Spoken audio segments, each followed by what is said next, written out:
نو تقریبا داسې ضلع نه ده موجوده، داسې علاقه نه ده موجوده چې هغې ځوانان نه دي ناست. د ټولو پښتنو د هرې سیمې ځوانان او مشران ناست دي. یقینا ګیلمن و زما په خیال سره که دی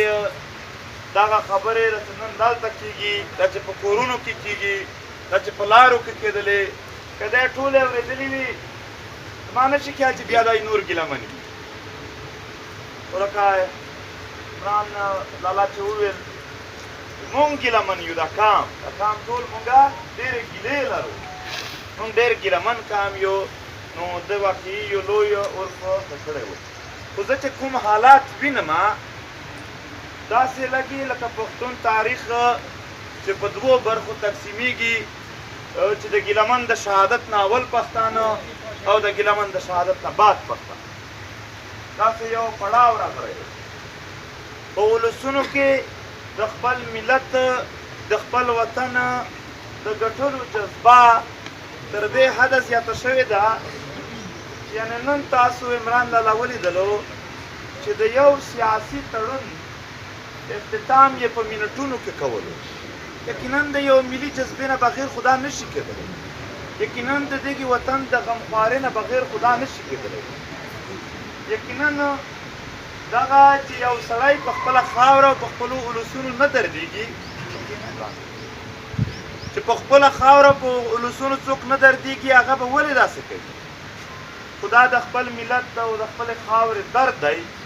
چې نن دلته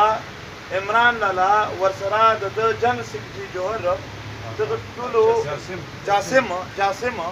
دغه دلته تاسو په مخ کې پوره د خپل سیاسي ژوند د افیلیشن اختتام کولو چې زما د وطن بچو ته او بیا غمخوارو بچو ته په دې خاوره انصاف نه وي، نو زه په داسې سیاست کوم ما خو د دې دپاره کولو چې که دې ولسونو ته خیر وي. نو عبدالخاموش لالا هم دلته ناست دی، هغه هم تاسو ته خپل ډېرې درنې خبرې وکړلې. زه خبرې ستاسو نه زیاتوم. مشران،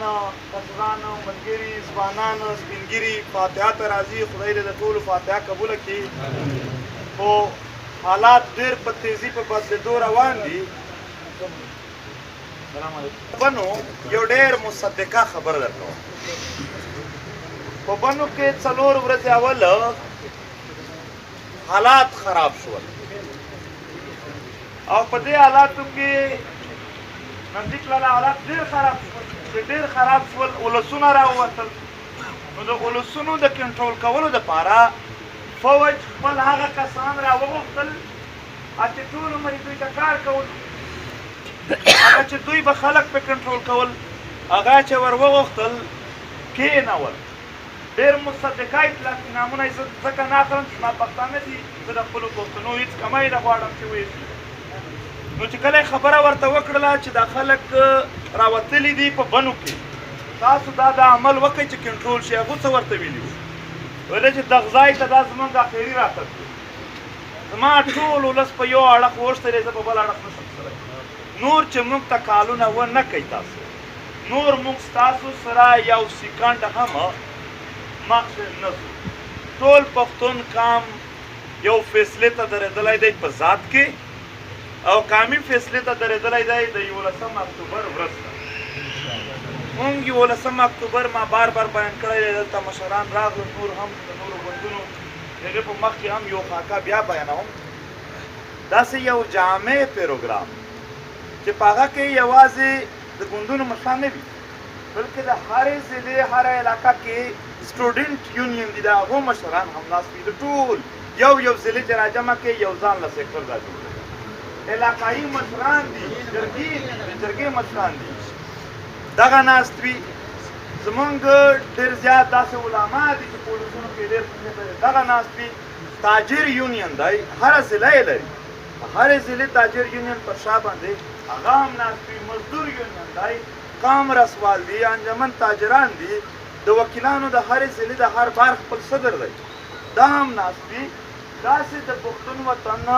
د هرې شعبې او د هرې علاقې مشران ورسره چې څومره هم سیاسي ګوندونه دي د هغو مشران هم ورسره تر ضلع پره تر تحصیل پره مشرتابه هم نه دا چې کله ټول کښېنو دا 11 اکتوبر نه دا صرف شروع کېږي پیل کېږي په یو غټ میدان کې به دوی ناست وي اول به د سکرین د لارې دوی ته د دې وطن اوریجنل حالات چې ایگزیجریټ نه وي پکې کم و بیش نه وي څه دي هغه بیان شي بیا به په هغه نه پس د هر چا لپاره خپل کیمپ جوړ وي د علاقې به هم کیمپ وي د پیسې به هم کیمپ وي د سیاسي ګوندونو د خپل کیمپ وي هغه به هلته لاړ شي پوره ورځ د هغه هلته مشاورت وکړي د هغې ځای نه په پوره یو کس نمایندګي چې موږ یو مرکز یو عدالت سیټ کو په هغه کې د هر چا نمایندګي د خپل سټرنث په بنیاد موجوده وي بیا هغې ته ټول کام اول قسم به هغه عدالت کوي په قرآن هلته د کام مخکې چې نه به یاره لرم که مې چا د ورور زما یا د زوی نوکري ختم کوله ختم وي که چا مې سر وهلو ودې وایي که چا دمکې راکولې ودې کړي نه د چا سره ډیل کوم نه خیانت کوم نه د ولسونو په مفادات باندې د چا سره زه څه کمپرومایز کوم دا په قرآن قسم به اول مشرانو کوي بیا به په ولسونو باندې یو پړی داسې تېر شي چې هغه ټولو لاس ورته وي او په قرآن شریف کې کړو بیا به د 1 کال ته ولسونه نه دي هغه د هر سړي پسې 100 لک کسان دي پاتې هغه به هم کسان وکړي خلک په ما او زما په خلک نه خلک دا د سر او مال او جان هره قرباني تیار دي یقینا داسې یو ورځ د اکتوبر 11 اکتوبر نه موږ شروع کوو 2 ورځې کېږي 3 ورځې کېږي ډېر غوټ عمل دی دې ته هم د دېګې ملت یا تر څو به موږ په جنازو باندې تر څو به موږ په فاتحو باندې راټولېږو راځئ صرف یو مخصوص خلک نه د ټول کام یو ډېره پراخه نمایندګي او ټوله په اعتماد کې اخیستې دي هره شعبه دلته ډاکټران هم تنظیم لري وکیلان یې لري صاحب هر څوک یې لري باید د ټول کام مجموعه او یقینا که تر دې حده پورې موږ ځو کامیابېږي بیا به دا زموږ د وطن ډېره لویه کامیابي دا به زموږ د وطن ډېره لویه کامیابي وي هغې ته هم موږ خپله تیاري کوو دا فاتحه نن دلته په پېښور کې وه د پېښور ولسونه دلته دومره په ګڼ شمېر کې راغلل چې په وزیرستان کې دومره نه وه او دلته ډېرې حجرې وې عمرانه خو دغه شی صرف ثابتولو